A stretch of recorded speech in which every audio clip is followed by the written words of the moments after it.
Okay, friends. Well, today I am going to be dehydrating some apples, and I'm going to use my apple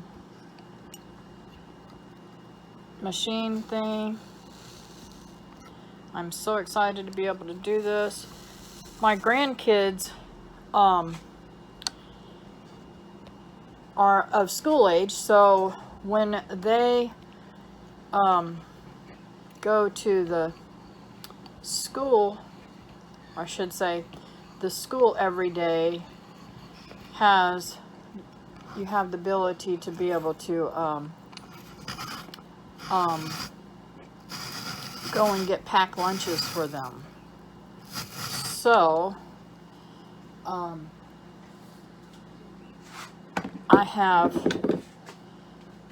been taking them to get their little lunch things, and it excites me because they have apples in there. Well, they always give them a couple apples a day, which is really cool for us, and even sweet for them because I can make all kinds of neat stuff from the apples that they give to us.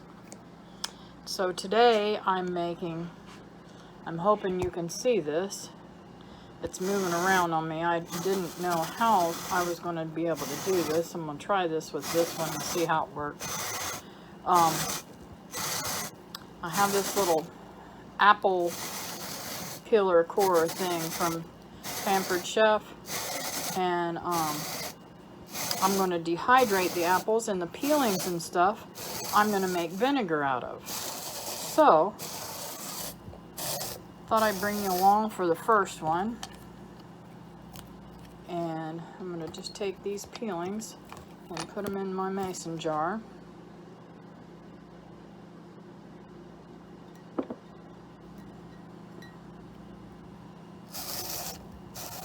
And finish all the way down to the end here so that I can take my apple off. That's the apple. And then I'll take the core off.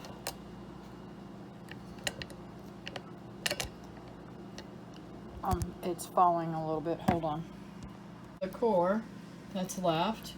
So I'm going to put that into the mason jar for the vinegar that I'm going to make. And this is the apple. See, it makes it. I'm going to take off this little bit of stuff right here before I cut it, and then I'm going to cut it in half, and I'm going to lay them out onto my dehydrator. This one, and I just wanted to say, this I'm doing to make apple turnovers.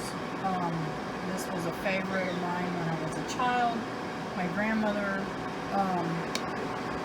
when we would go to Tennessee for vacation, my grandma would get dried apples from her brother who had an orchard, and they dried them all out in the sun.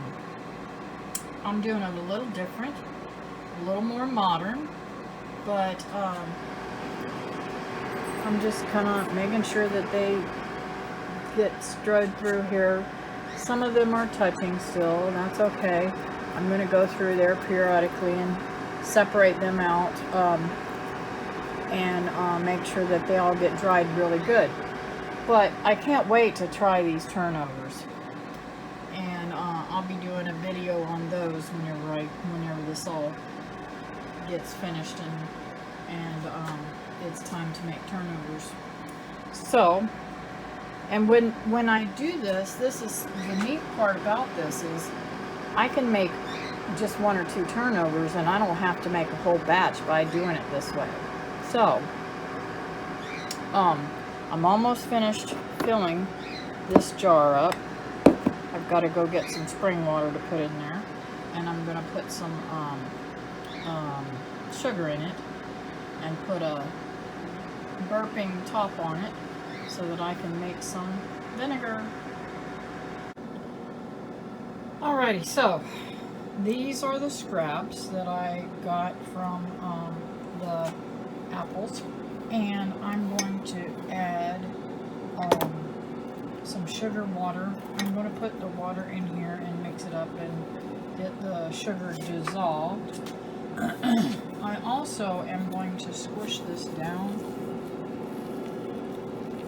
as well as I can so that it gets some of the air pockets out. Now, I am going to be putting liquid in there, so it's going to bring it. I'm going to bring the liquid all the way up to the top, even though I haven't filled the whole jar full of stuff. Forgot to say that I am also going to put some mother from one of the leading apple cider vinegars companies. And I'm going to dissolve this water first, or this sugar first, I'm sorry.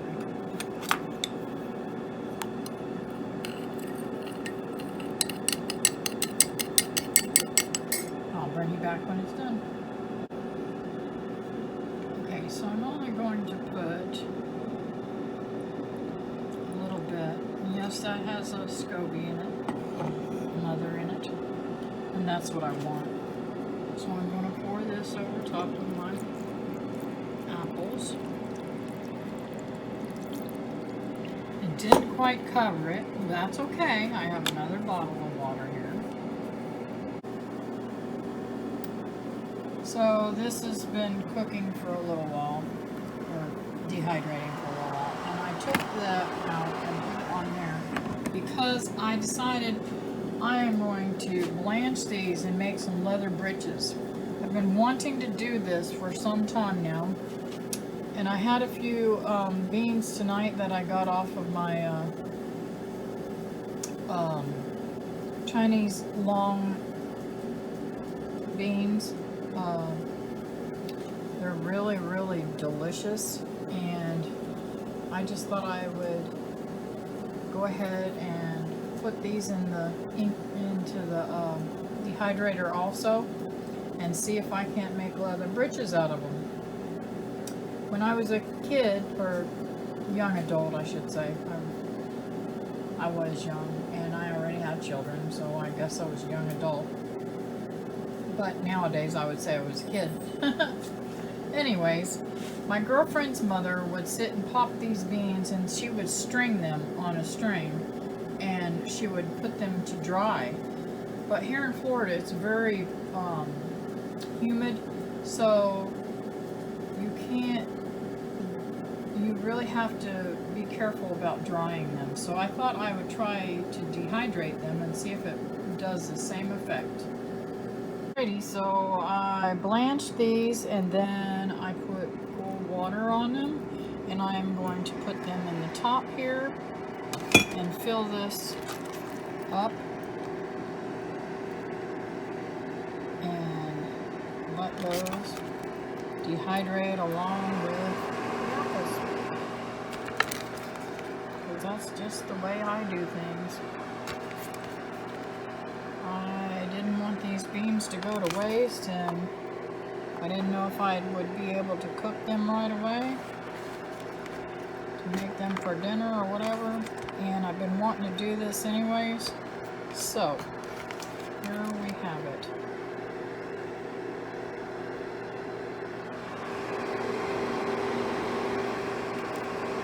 All in there too, looking pretty good, I do say so myself. So those should be dried probably tomorrow, the apples and the green beans. So we call these leather britches. Well, it's all done. Yep, the beans are dry.